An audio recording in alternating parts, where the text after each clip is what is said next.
City University of New York since 1999. She has vast international experience acquired in leading research centers and universities in Europe, including Moscow State University and the Russian Academy of Education, the Max Planck Institute of Human Development and Education in Berlin, Germany, the University of Bern in Switzerland, and the Center of Cultural Studies in Vienna, Austria.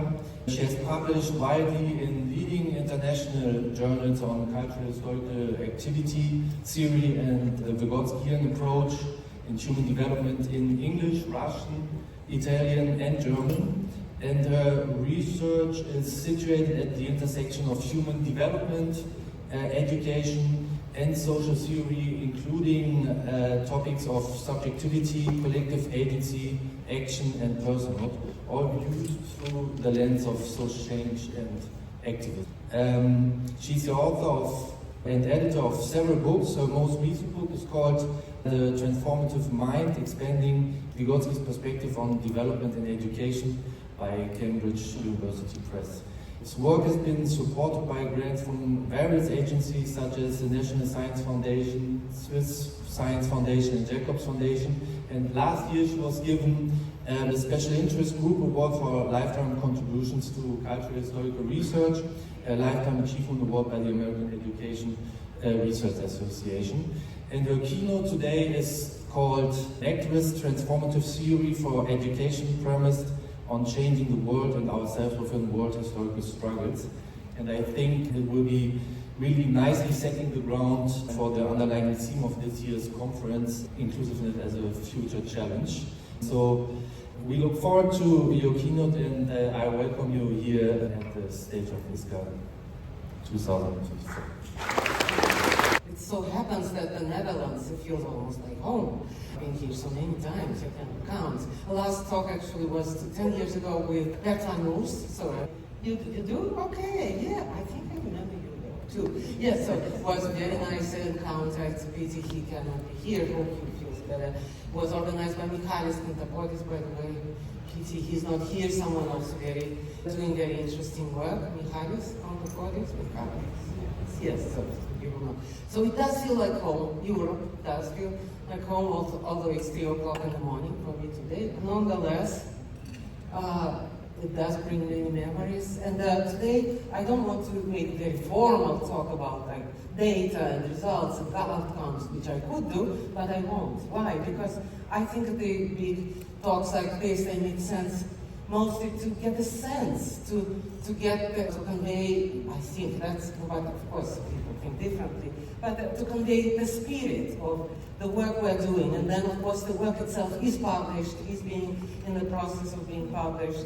And I will mention ongoing projects we do in community college right now, this past semester, by the way, with the participation of Eduardo Viana, who is a colleague of mine, and we often work together, but also now from Brazil, Joao Otávio Garcia, who you know very well, right? A young scholar from Brazil, now in New York, working, so we're doing work in the community college, which is very exciting. I will mention it, of course.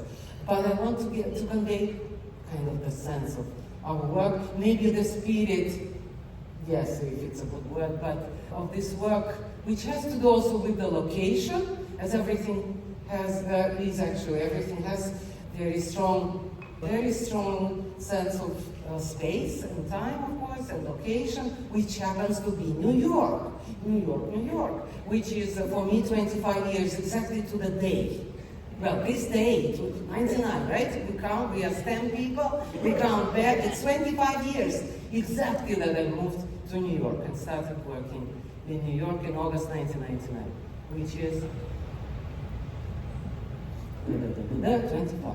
Yes, okay, but I also worked as Jan was nice to mention in Moscow for a number of years. And then, yes, in Europe, indeed, there in Switzerland, Berlin, Germany, Austria, a little bit. Which is why I'm mentioning this, is to say, I do get a sense of being a kind of a bridge, if it's a good comparison, but like connecting like through time and space a little bit, the tradition of ISCAR cultural, historical, the Vygotsky approach. I did start with all those people. I was educated in Moscow back in the 70s, so these people were all alive, Luria and Leontiev and Davidov, and of course then the younger people. So I never said it before, and I wrote about this before, but I would say I do represent that school, just really directly. I never said it before. I thought, why not today? Maybe it's, who knows, it's better to do it sometime, better late than never. But yes, I do feel, oh, I was educated in Moscow, such a big deal. No, it's not a big deal by itself. There were many people educated in Moscow at the time, but very few people worked in Vygotsky's approach and activity theory approach, Vygotsky and cultural history. Why? Well, because even then the positivist science was more popular and people wanted, like, measure something and do a correlation. Nothing wrong with it by itself, by the way, unless it's outside of theory completely. Okay, but very few people were, really people would tell me, oh, why do you want to still use Vygotsky? What are you trying to do? There were very few people at that time. There were some, of course, I wasn't the only person. But anyway, so that's just to say, and it's not about like me, oh, look at me, she studied with Luria and Leontiev. No, it's about me as a certain representative of a certain community. It's not me per se. That's what I call collective ego sometimes. It's a person in space and time who is not even about this person per se, not as the person, but part of history, part of community, member of something. And I'm here as a member of that old school, but the school is not old because it is alive, and I see it represented in many works that you are doing. And yes, I still look sometimes at what Toulmin wrote. Stephen Toulmin was a great philosopher, by the way.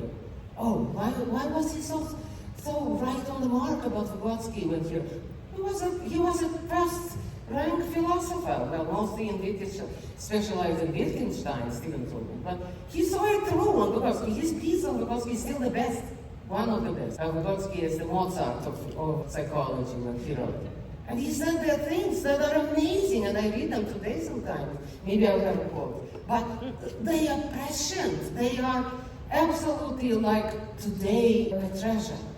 And why is this so? Because what I see today in psychology and education also, in technology studies, catching up with some of these things that this school offered so early on as really treasures. And of course, many people picked it up. And that, by the way, did I say, I'm so glad to see here all old friends, and I don't know all my age, but all really, really good friends from all over the world, who picked up and did a wonderful work all over the world. And it's like Katarina was right to say, this is still a marginalized community. That's a shame, because it is at the cutting edge, actually. So if we look deeply, like Toulmin did, we will see that this school is the cutting edge on so many levels. In biology, epigenetics, okay, that's what we struggle with in New York. In education, in terms of not top-down, non-transmission of knowledge models.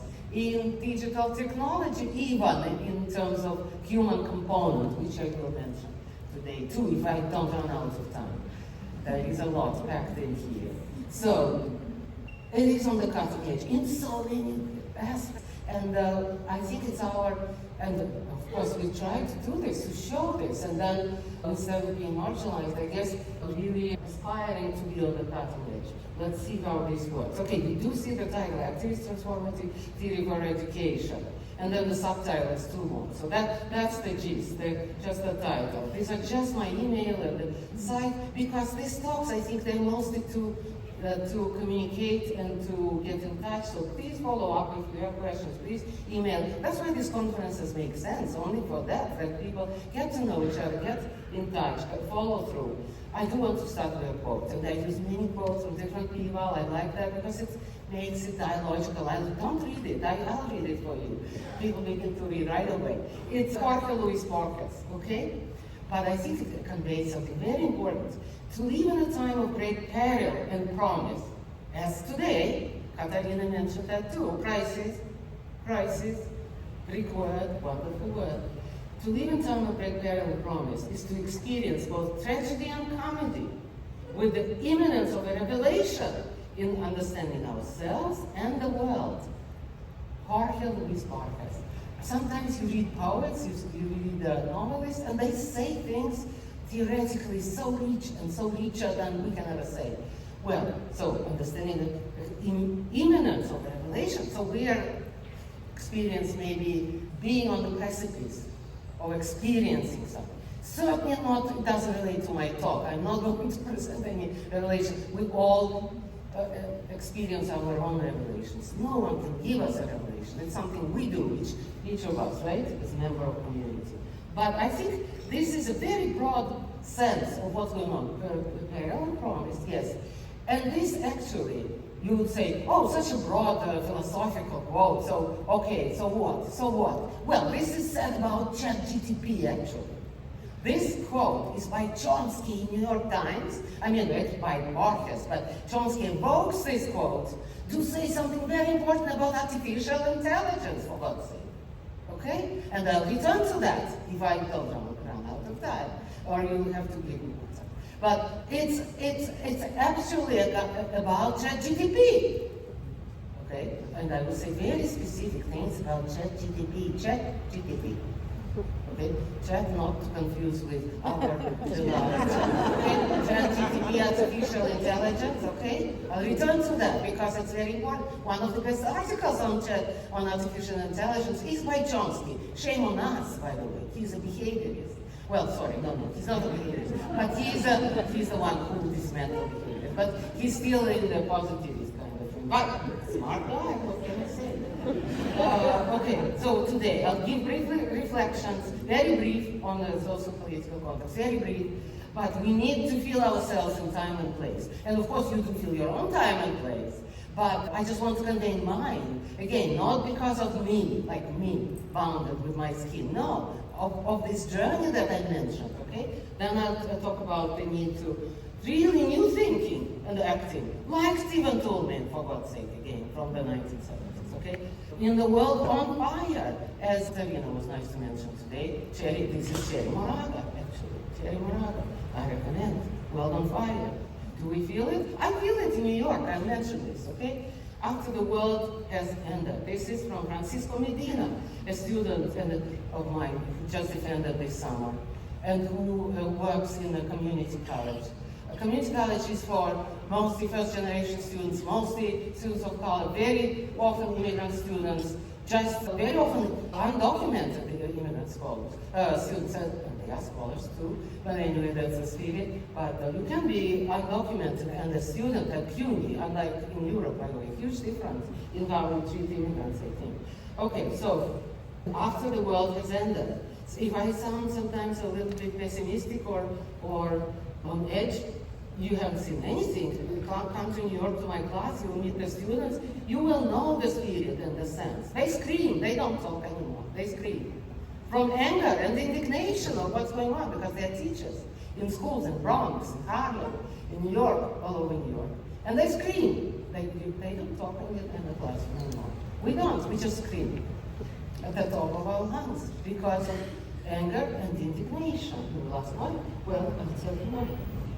The task I will address was this theory, yes, critical, radical, transformative, and that's also theoretical, practical at the same time. So theoretical means critical, and that has to do with Greek language, Katarina will explain to us sometime later, because the term crisis has to do with the notion of roots, going to the roots, becoming radical, as it means also becoming theoretical and practical at the same time, where this dichotomy doesn't make any sense at all.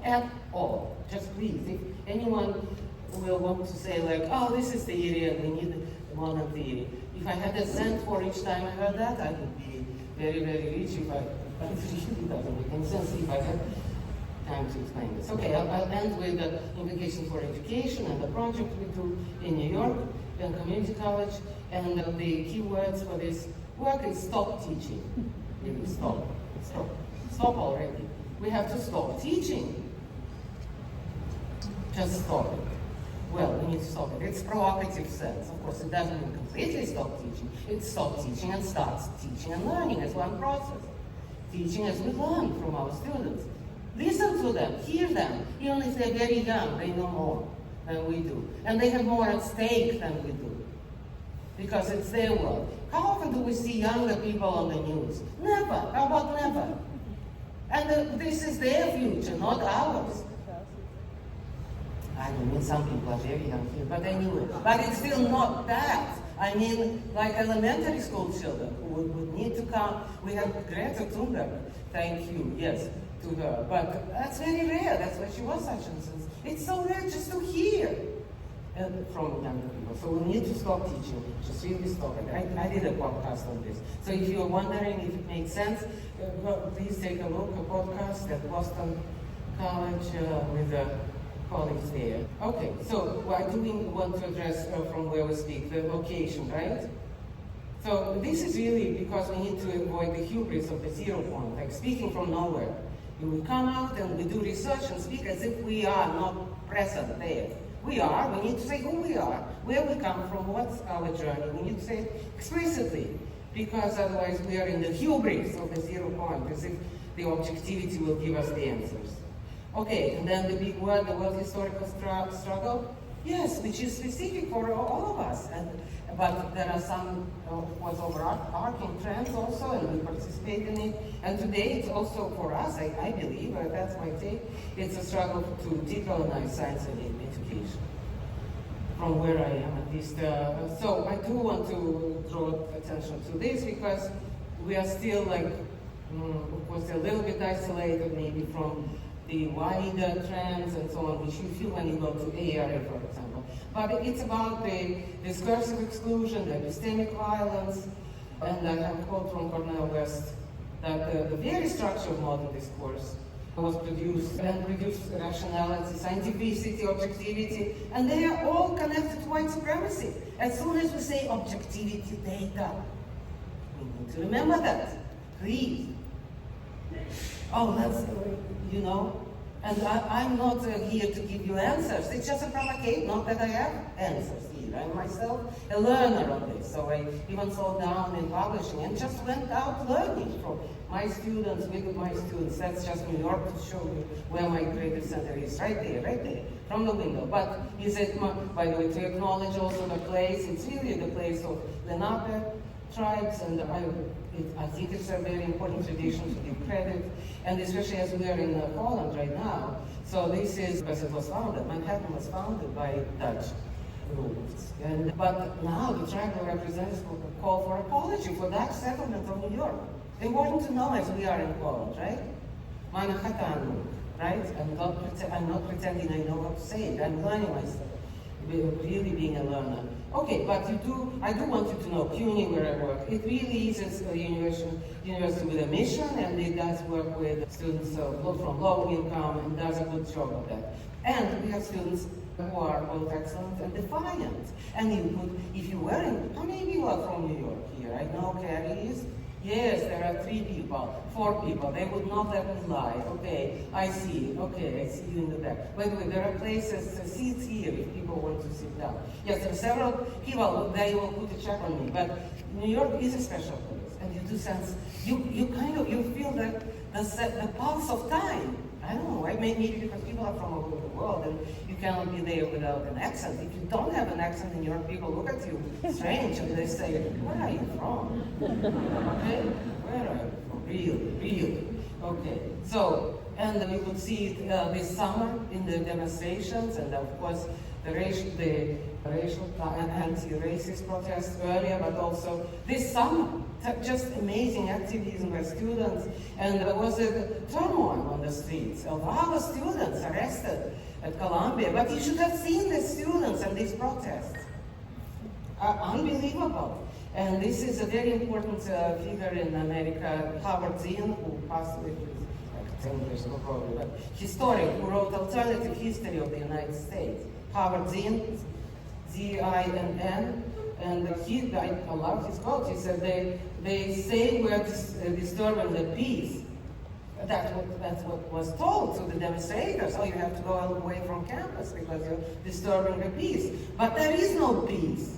What really bothers them is that we're disturbing the war, okay? Disturbing the war. Okay, I don't know, okay, if this is happening in Europe that much, as far as I know, not that much, but again. Okay, so really some of the work I'm doing, it really is under the premise, not premise, but also what I'm convicted in is that capitalism is killing us, no kidding. There is the largest rise of mortality rates in decades with infants, for the first time in 20 years in America. There is a decline in life expectancy, dramatic for the first time. Well, okay, this is just a short picture. 20 million children suffer from food insecurity, which means they are hungry, okay, most of the time. Okay, just process, let's process. By the way, people don't process the information, but let's pretend they'll use the process. Okay, 20 million children, 40 million people live in poverty, 71 million have uncontrollable debt, 2.3 million are in prison, and 34 of them are black. Huge racial inequality. People live check to check, 80%. 80%. So, oh by the way, this summer nothing left in New York. People who are here with and you can ride the trains. They just don't work. Well, the trains, no, there are no trains. They don't work. Well, why? Because they were not repaired since 1800. From New Jersey to New York, transit, Amtrak.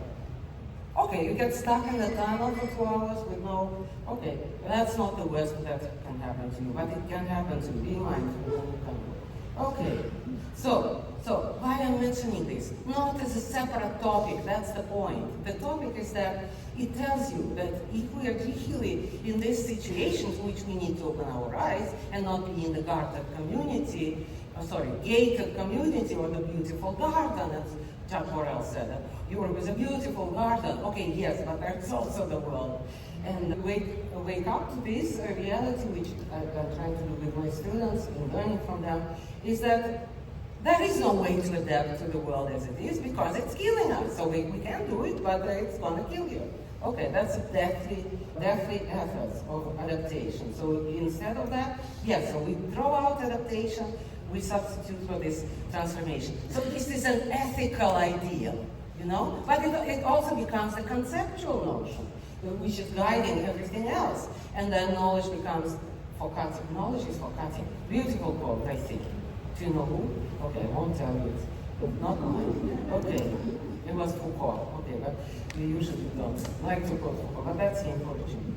Okay, so we need theories, I think, that are not adapting and changing, and they become so if they are radical, if they connect to the world historical struggle. How do we do this? By being there, present with our students, with our teachers, in the streets, either demonstrating or being where they are and feeling what they're feeling. Not us, we are elites, of course, right? We are very much in the elites, all of us, either. Absolutely, but I think that's where the connection is done. Okay, so we need to, this is from, just wanted to give credit to Dolores Delgado Bernal, who I'm learning from Chicano Latino feminist perspective to uncover voices and to see with the decolonial queer gaze, to change the tools so they align with our worldview. Just to give credit, not to read all of this. Okay, but so the point here, so this critique, the political critique, it's not separate. Okay, we critique the status quo, right? And then we go and do whatever we do in our research, which is transformative and so on. But how about if we make this political stance part of theory? Is it possible? Yes. Not only part of course, our just commitment to change and working with homeless people, working with underprivileged students and so on, which we do. But also part of theory itself. Why is it important? Well, because theory and practice are not two different things. They are not. Okay, so then how do we build it into the very fabric of our understanding? Who we are, this is ontology. How we understand, that's epistemology. How is the political there? People will tell you we cannot do that because this is separate. Most people still say it. You need to be objective. And objectivity, wonderful quote also, is a demand for obedience. To be objective, when someone demands of you, show me your data and objectivity, it means they want you to be obedient to the status quo and how someone decided things need to be. And you come out and say, but I believe it's different. Do it your way. What I'm saying, not my way, not somebody else's way, your way. Because all there is you, in a way, for you, okay? But not you as separate from your community, from world historical struggle, from the history, from the trajectory, again, collective ego. Okay, so I do suggest changes in our epistemology and ontology, and our theory. And you will say, but we have theory, we have plenty of theory, we have Vygotsky, we have Leontief, many people since.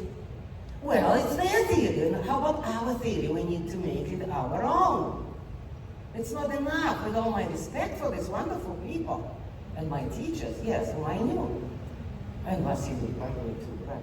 But anyway, it's their theory. You cannot come and say, I take this framework, and I apply it. No, you have to say it's your framework.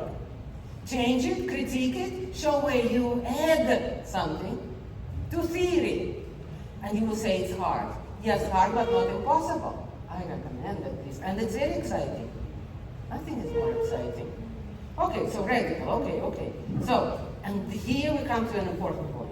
So Vygotsky was political right there in the theory itself. You can see it. And I raised this point in early 2000s, and people were kind of pissed off. If it's a okay word, yeah, I think it's a okay word. So, like, oh, how do you mean political? Yes, very political. So was Stephen Gould in biology, who was called a communist biologist. He never used the word communist ever once, and people knew he was. Why? Because it was in his theory, right there in the fabric of his theory. So Vygotsky, of course, was communitarian, anti-racist, anti-ableist stance, of course, and there was faults with him as well, but I won't go there today. So who took him up? First, well, I mentioned Stephen Tolman, but it was also Jerome Bruner, Vera John Steiner, Sylvia Scribner, Ethel Tobak. All of these names, very important to me, but I hope to you too. And they were all activists, just on the ground. Bruner told me, by the way, it's not in his official biography. Let me share it with you. Okay, he was a good friend. Bruner told me, you know, Anna, I was a member of Communist Party in the 30s. You can get my name, I give you my word, that's what he said. And I suspect he didn't want this to be known because it was not going for. But he said in the 1930s, the question was not why are you in the Communist Party? The question was, why are you not? Because it was impossible not to be. 1930s, do we know a lot? No, probably not a lot, but we do know, of course, then. Soon after that, the persecution, McCarthyism, and so on. We need to know this is part of this theory, not separate. I mean, that's Bruner, yeah, he died at the age of 100, by the way. So it's good for you also, okay? So he died exactly at the age of 100. With his pipe in his hand and so on. Very nice. Yes, active till the end. And of course, Vera John Steiner, amazing scholar, anti-racist scholar, who knew, he knew say too much, yes, but he met all the leading figures in the civil rights movement. Maybe Seth would know, I don't know, but maybe someone, if you want to add to that later, please tell me. Sylvia Scribner, amazing scholar. Ethel Tobak. Please read Ethel Tobak. It's about epigenetics mostly, and the fight like with Stephen Gould, the communist biology, if you like. Okay? So no coincidence there. So commitment to democratic, non-authoritarian education, commitment to communality. So Vygotsky is all about I am because we are. Why I'm bringing this up here? Because as we decolonize psychology, we need to realize Vygotsky and that school was fully on board with the goals of anti-racism. So of course we also need to find faults with them, but they were representing the gist of the fight for equality, social justice. They were. Yes, they were. So whatever happened later, but this was their time. So it was a commitment to biologically infinite potential of everyone. Developing psychology, developing new society, and not being satisfied with the one now, because it's killing us. Maybe not in Europe, I don't know. I will spend a very short time here, 3 days, so I probably won't find out in the privileged garden as we are. But anyway, and then I read just now from James Okude, I recommend a scholar from South Africa, and he has a video clip and talks about the sense of we instead of I, which is so true to Vygotsky, African communitarian ethos, which is so important. And that's what Vygotsky had. It's amazing, you read it and you have goosebumps, I do at least. And then he said, That's from him. You must, as the Russian critic Bakhtin would say, look into another person's eyes and have that person return the gaze. When the gaze is returned, then that recognition is what humanizes you. This is James O'Gooden from South Africa, turning to Bakhtin for this I and we notion. Isn't that amazing? Please look into his work. James O'Gooden. If Edward is here, Mutifti from South Africa, but anyway. Oh yes, please have a seat, Eddie, please, please. There are seats here. So, James O'Gooden, Edward Mutifti, also South Africa, very important works. Okay, so I think my works, okay, I do have to mention my works, right? So they do continue kind of the same, I think, trying to continue that legacy, being from that school, yes. But what I suggest to do, actually, with my works, I think maybe that's the important piece of it, is to add the ethical idea, right? We already had communitarian, right? Communitarian ethos, the I am because we are, right? We had anti-ableist and infinity of potential. Now, what I'm adding ethically, the notion of every person matters. And you would say, okay, yeah, who doesn't know that? Right? I had that reaction too. I had any sort of reaction you can imagine. But anyway, this becomes a conceptual notion that everybody matters. I write it into theory, but it happened on its own. Not that I had it like figured out in advance, but the theory is about really that the world, that what I'm trying to do, okay, that's what transformative existence is to say that the world is changed by each and every person, all the time, every step of the way, every step of the way.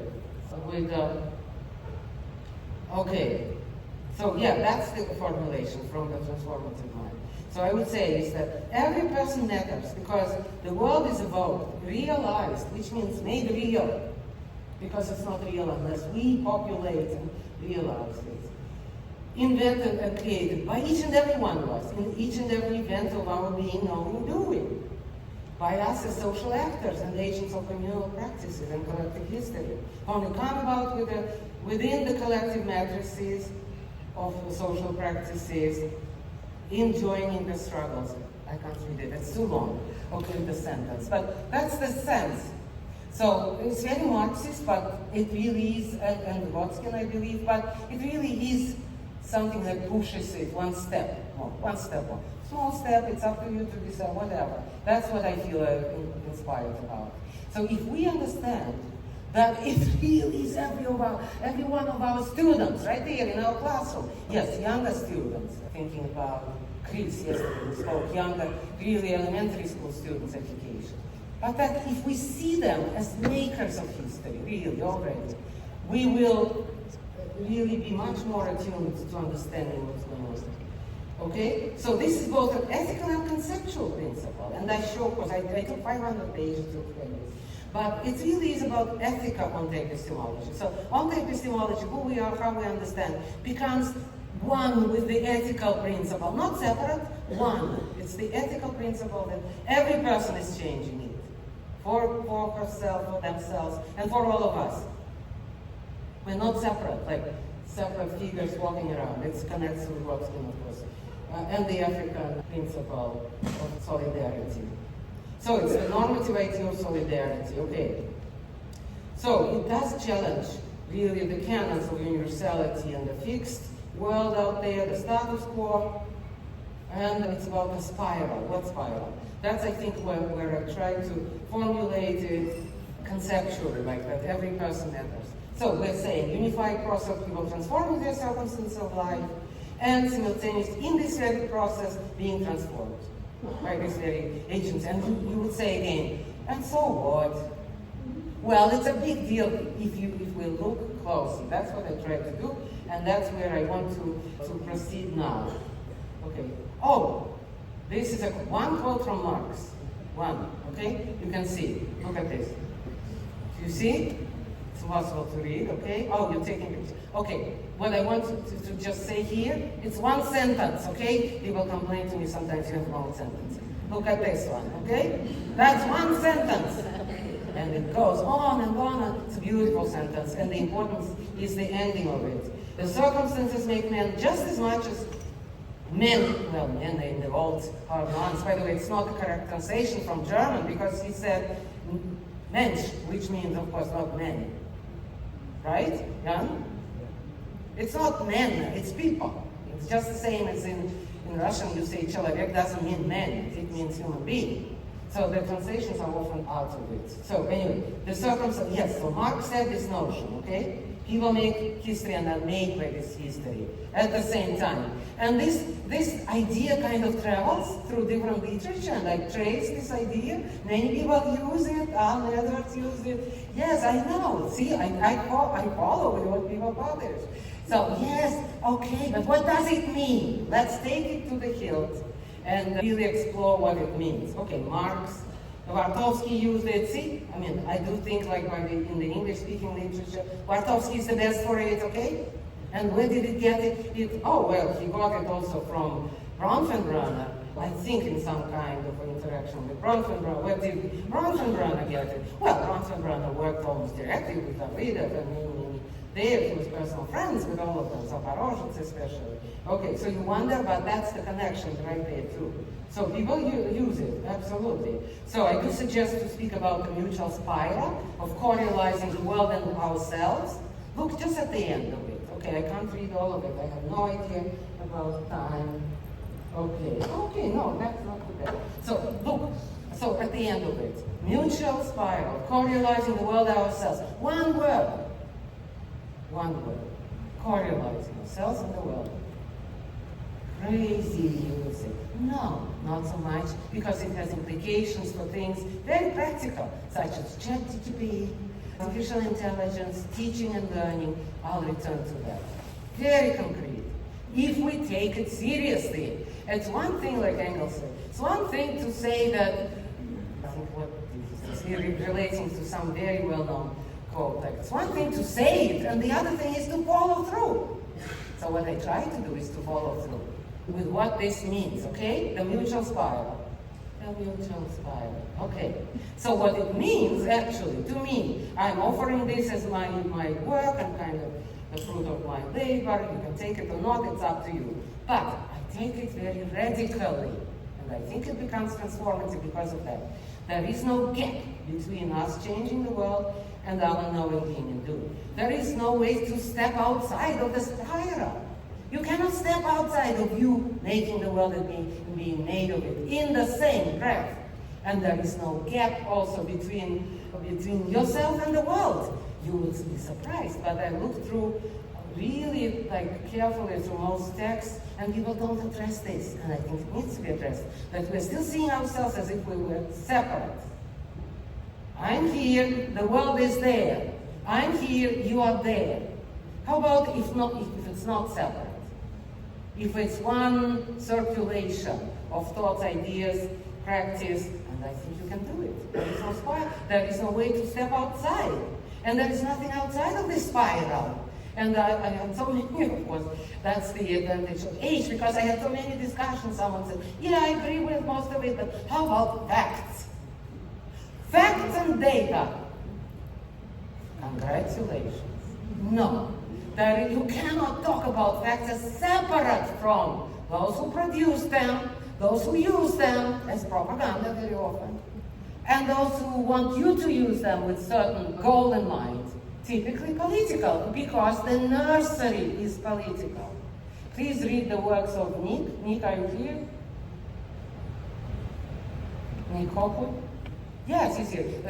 Works about early education and how the nursery is political. That was a test if you are here, okay? You are not here, but scan. I'm joking. So, nursery, Nick Hopwood, Australia. Early childhood, there are wonderful, brilliant works. The title of one work, Andy Solomon also, Andy, with I, Andy, not typical, but Andy, with I, Solomon, on nursery. And one work also where it's called Nursery as the Site of Political Struggle. Nursery as political. If you want a quote, reference, I'll send it to you. That's when my email was there. Please email me, I'll send you the works. Nursery, okay? So, nursery, no facts. Oh yes, and I was speaking to someone, and yes, this person said, facts. That's the demand for obedience. When the education is imposed on the teachers in the US, okay, I won't judge Europe anymore. I already did, okay? By saying that it's a beautiful garden, beautiful, gated, yes, a community. But in New York also, because education, it's people are just in a situation of hand twisting and outrageous things with imposing the standards that make no sense, and we need to speak back to that. I'm trying as much as I do. So okay, so this is the nexus and the spiral. I won't bother you with this. But these are the implications. If we say it, we're changing the world, and they're changed by it. What, Trotsky, Marx, and yes, I don't think Trotsky said it, but we'll need to look into that. But anyway, doesn't matter that much. I did it out of historical interest. But we're not separated from the world. There is no gap. And we can't say we're situated in the world. No, because the world is us. We're not situated in the world. We're not influenced by the world or culture. No, because we are one with it. This language doesn't work really. Okay, no, it's not to invent police that will police the language, but I'll use any language you like. But I'm just inviting you to look and think. We're not situated. I use the funny example for that. We're not situated in the world. We're not. Funny example, for you to wake up, maybe it's a morning, for me it's a jet lag. But anyway, when you are in traffic and you say, you complain about traffic, you are traffic. You created the traffic, you created the, what's it called, the bad traffic. You created it, you are traffic, you're not separate from it. So it is the same, we create the situation. We are in it, we are not just in traffic, we are traffic, we are not just in traffic, okay? There is no such a thing as a person, learner. And I'm writing now the article about the learner. And we didn't do a very good job with the concept of the learner. I looked everywhere. If you think I'm unfair, please send me your work. I would be happy to use it, where you use the notion of the learner in the kind of lens of sociocultural, cultural, historical, okay? Just the learner themselves. But there is no such a thing as a personal learner. Is it radical? Yeah, and you will ask, yeah, but of course then that's what many works are about, collective agency and all of that, relational. Yeah, but you need to see there is no such a thing as a person. There is a person and the learner, it's just not a thing, separate from the world. Okay, so there is no interaction between the person and the world. We cannot talk about that because we are one with this world. Oh, I interact, and my variables interact. The inside, the outside variables, and then in the person, these variables, in the world, there are that variables. We'll come together, we'll look at them, and we'll put it together. No, because it's one thing, one process. It's not outside of the, okay, of the world. Of course, then the subject-object dichotomy completely doesn't work. And by the way, want to give reference to Megan Bang, who wrote about this now recently. I recommend this work. Critique of Vygotsky, very important. Megan Bang, B-A-N-G, should have put a name, but can't put all names, but yes. So, distinction, of course, of subjectivity, objectivity is completely outdated. And of course, stimulus response doesn't work, of course, since Chomsky understood it so well. He was the one, and I named him behaviorist, so sorry, but anyway. So, no data or information processing. So there is no information. Because information is something outside of the person, of us. Of course, the brain does not think. It's a pain to see what people write about the brain.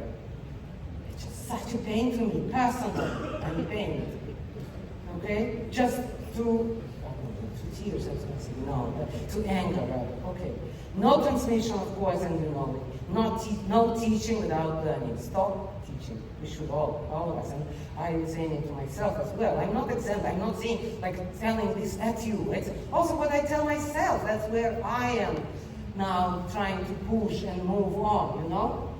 Because there is no one who will give you the answers. They will need to be your answers. And that's, by the way, part of it. Okay, and then I'm saying, Marx and Chet resonate with the scholarship of resistance. Indigenous, Black, Latino, Global South epistemologies and methodologies. And they all stem from struggles. Did Vygotsky and Chet stem from struggles? Oh, yes, it did. Which struggles? Oh, many of them. Look them up. 1917 and more. Okay, revolution. How about that? With big R. Okay, So that's what we're talking about. The radical ungivenness of the world. Ungivenness. It's not given. Data are not given and they're not out there. Because it's us. And there was this famous quote from someone, you look into the abyss and the abyss looks back at you. But anyway, it's you all the way. Okay, so ungivenness. Let's be more specific. Let's be more specific. Teaching, now education implications. So this is, can you move this? Can you see? Okay, Henry whatever, the seventh. Yes. That was the portrait used in the history lesson in England. And Jen Derry wrote a very nice article about that. I will quote. Yes, about this lesson. So this lesson was used to say, how could you teach history to students and not mention facts? Let's talk about that. So this portrait was presented, Henry something, and then the Minister of Education in Great Britain, Department for Education UK, said, children were coming up with things like Henry VII must have been reached. He was full of himself. And I don't think that's a very good use of time. They really ought to be learning the actual knowledge. And you know what I think? I think he does look rich, and I think he does look full of himself, and I think it's very important. And that's the gist of history, right there. The students were saying the most important thing, that is to say, it's privilege, it's inequality, and he's full of himself. Why is he full of himself? That was the gist of everything you need to know and why you learn history in the first place. And the teacher might as well begin with these words, not dismiss them and say, well, but he was born in this and that, and he did this and that. Okay, you can also say that, and ChatGPT will say it for you. What it won't say for you is things like, oh, he looks full of himself. Then back to Chomsky, yeah, it won't. I'll tell you why. So this lesson is so telling for how it's dismissed. These words by students are dismissed. He's full of himself. That's exactly what he is. You see? Maybe I'm biased, right? Yeah, no, he doesn't. Right. So students were very, and then I came across, just last week, there was a publication in the Times. I don't know, again it has to do with UK, I don't know why. I don't know. So there was a discussion of Eton College, which is the most privileged school in the country, and one of the masters of that school wrote a scathing letter and said, Eton, and that's a quote from the Times, most important mission is that the pupils are saved from the sense of privilege, entitlement, and omniscience that produces alumni such as Boris Johnson and Hugh Ball, who destroyed the country, actually. Well, that's Eton's master in the Times, okay?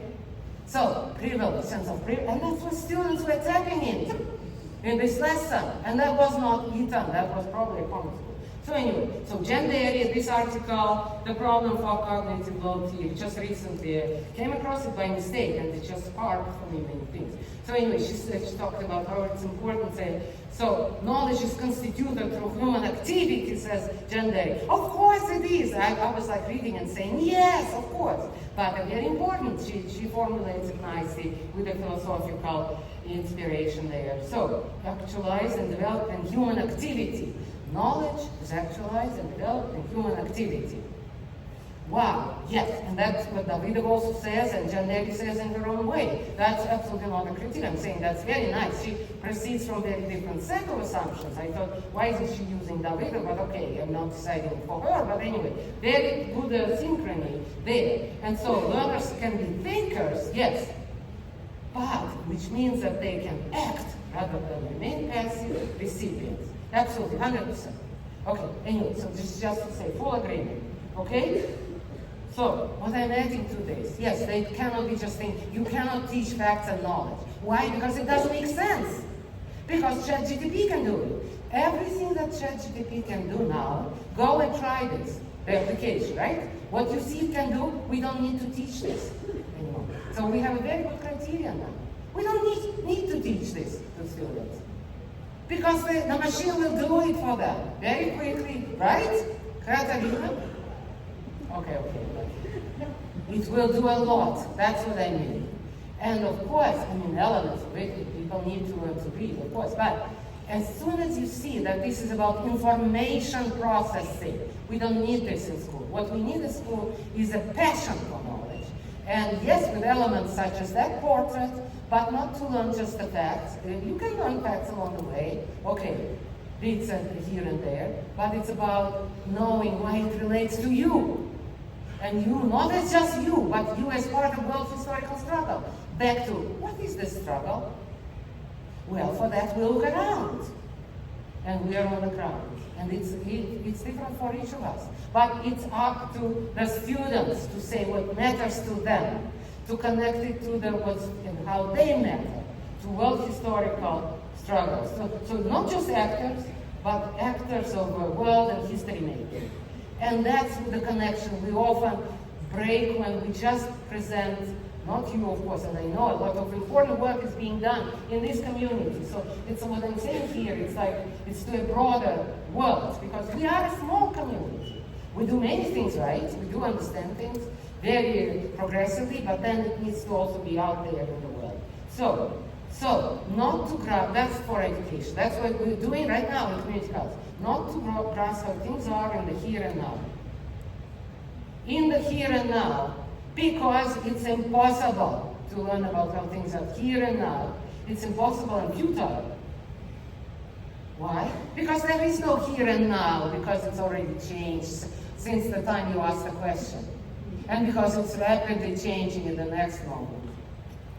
So the critical task is to support, promote, scaffold, furnish stations for learners to expand their abilities, to join with transformative struggles. They need to find their community. We are there to together find the struggles, the communities, and maybe through Henry whatever and about the privilege and learning about why are some people still privileged more than others.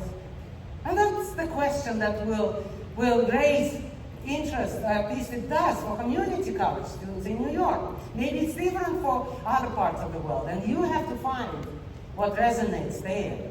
What kind of world historical struggle resonates there? But it has to be there. Okay, so we need the task for education then is to facilitate learners joining in and finding their own unique place. Remember, there is no learner, such a thing as a learner, but there is a learner. Enrolled within ongoing struggles of synchronically correlating the world and ourselves. So the sense of me in the world, Maya Angelou. A guide to our understanding of what we ourselves are and may become. Ursula Le Guin. Ursula.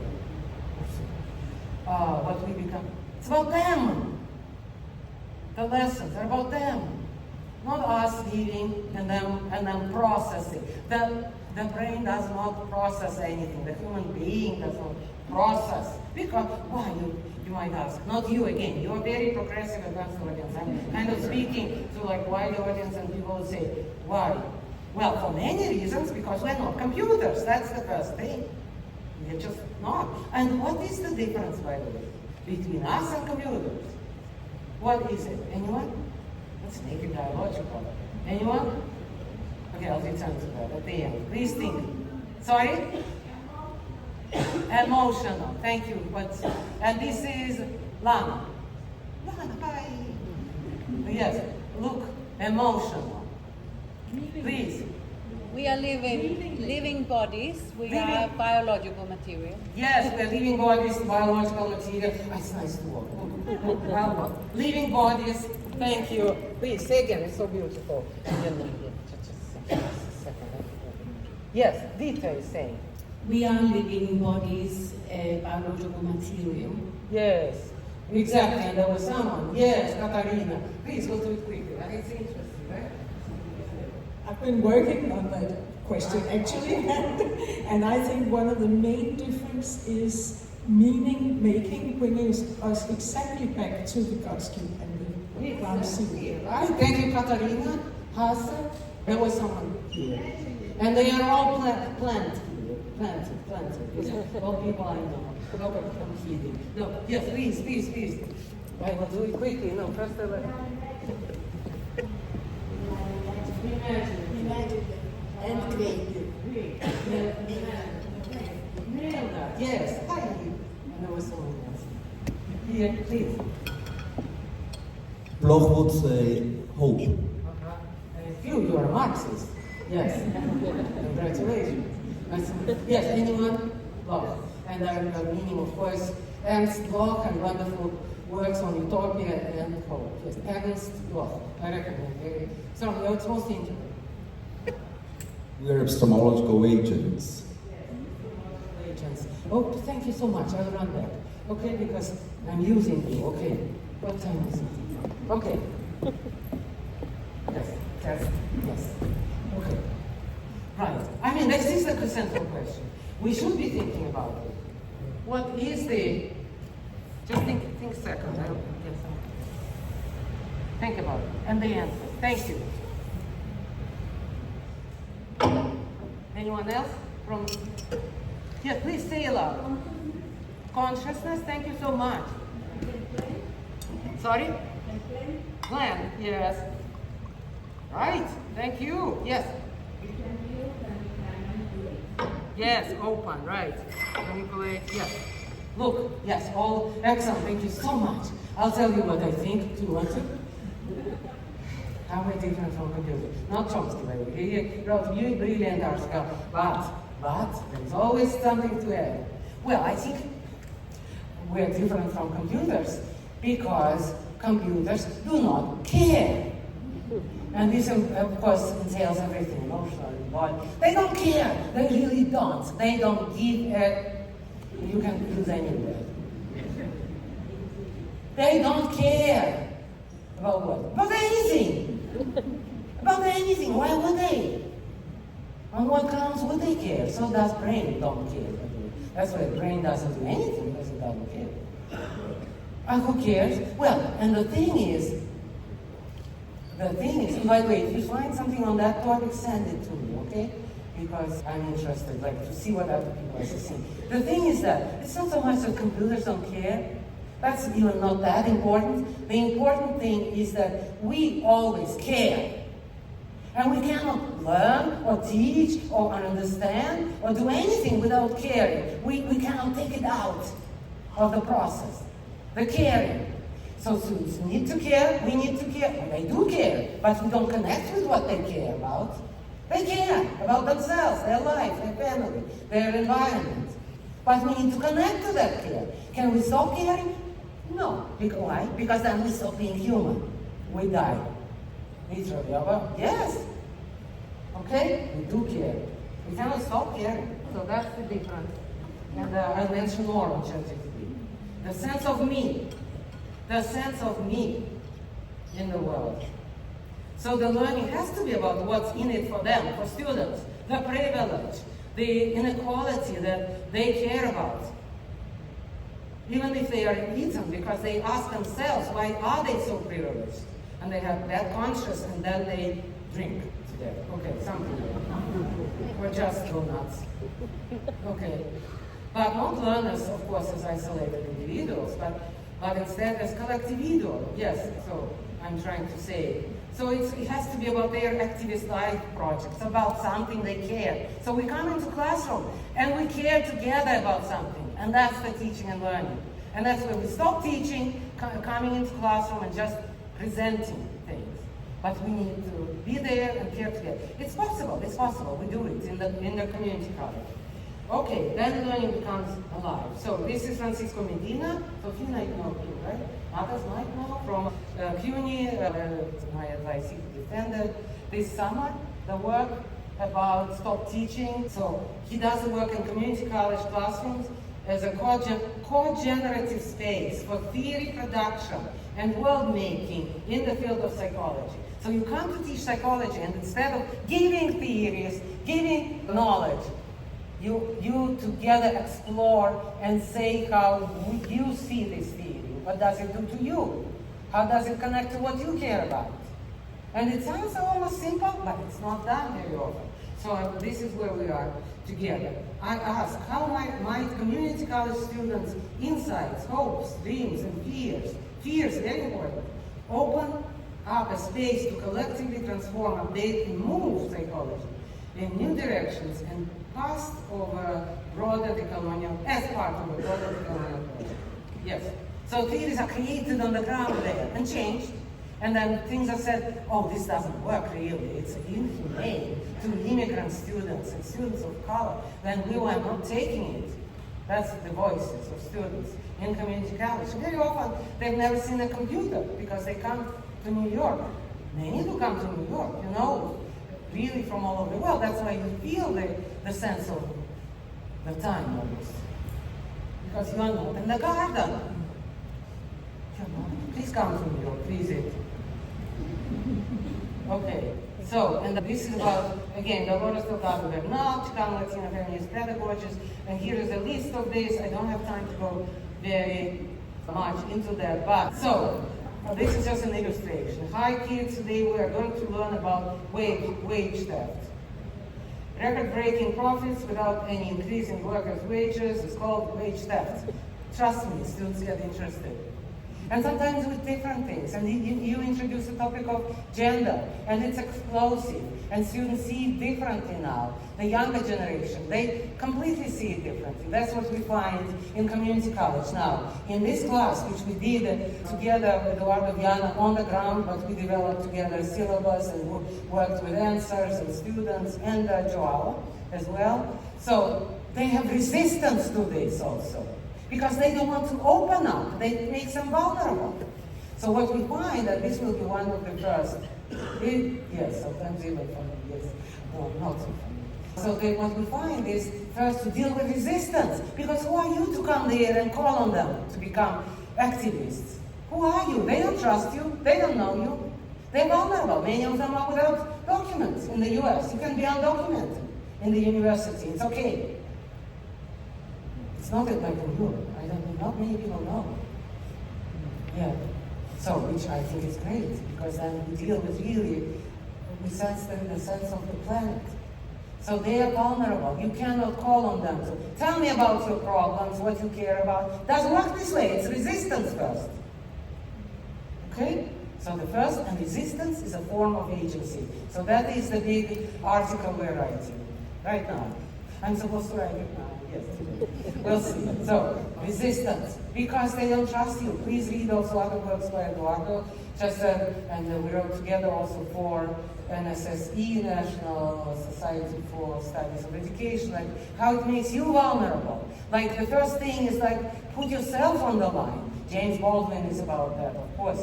Who else could, no one better to tell you how important it is. Like you expose also yourself. You're vulnerable. You say what matters to you, where you are caring, and what's not working for you, and then they open up too. But first is resistance, and they write personal reflections. So we teach psychology in this class in a way that is never presented with knowledge, but it's generated. It's co-generated, of course, generated, but also based in the connection to what people care about. Okay. So, wage theft, making profits. Oh, that was the slide I thought I'll show you, because the Chicago Convention just over. I'm not sure it was mentioned there, but speaking about how capitalism is killing us, Chicago, where the rich live 30 years longer than the poor. 30 years longer! Just imagine that. And these are mostly along racial lines also. 30 years gap in longevity. Chicago, today. This is from the Guardian. That's where the Democratic National Convention was. 30 years. Okay. Right, so it's a project of We the World Becoming. Okay, let's go back to ChatGPT.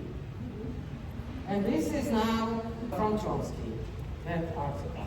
But I thought, oh my goodness, it's really like saying what needs to be said, I thought. ChatGPT exhibits the banality of evil.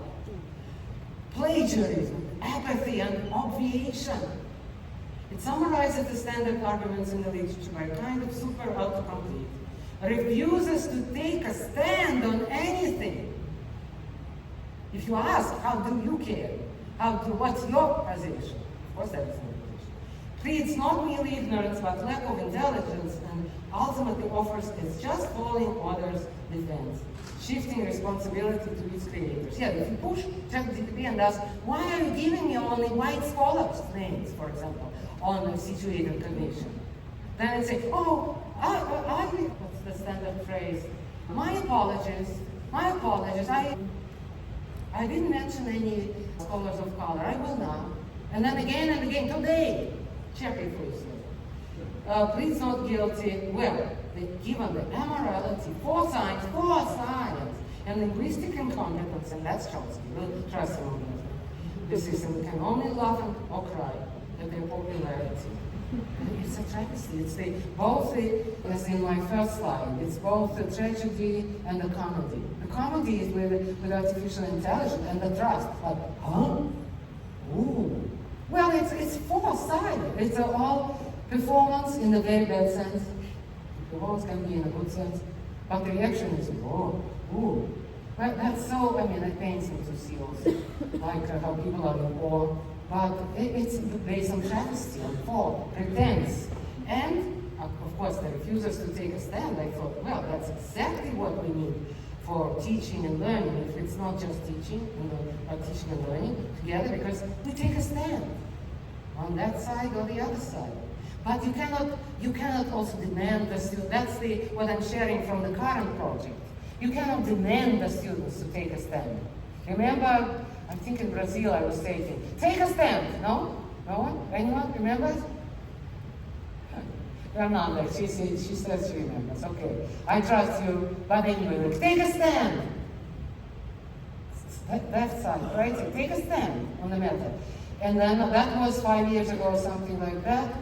Yes, but now I tell you, with the project now, we're doing it more and more with a political lens and like bringing ourselves also to the classroom. And we're seeing that, the first thing is resistance, especially with vulnerable populations of students. And then especially if you come as a white person also, which Eduardo is not the case. And of course, Eduardo comes as a member of the Latina community and also indigenous community.